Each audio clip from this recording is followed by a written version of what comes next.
Hello sa inyong lahat. Kamusta po kayo? Love in action. Pag-ibig na may gawa. Hindi sapat sabihin nating mahal natin ang kapwa. Dapat may ginagawa tayong patunay. Ayon kay Apostol Pablo, ang pag-ibig ay pagdudulot ng katapatan sa isa't isa, pagpapatawad, pagbibigay galang at pagpakumbaba kahit yung mga nanakit sa atin.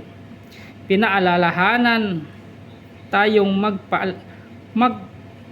tayong pagpalain sila. Ito ang sukdulan ng tunay na Kristiyanong pag-ibig. Pag-ibig na marunong magpakumbaba at lumaban gamit ang kabutihan, hindi ang kasamaan. Ayan, ano ang sabi niya dito sa Romans chapter 12 verse 10?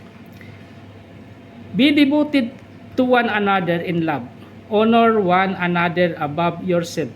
Lest these who persecute you do not be overcome by evil, but overcome evil with good.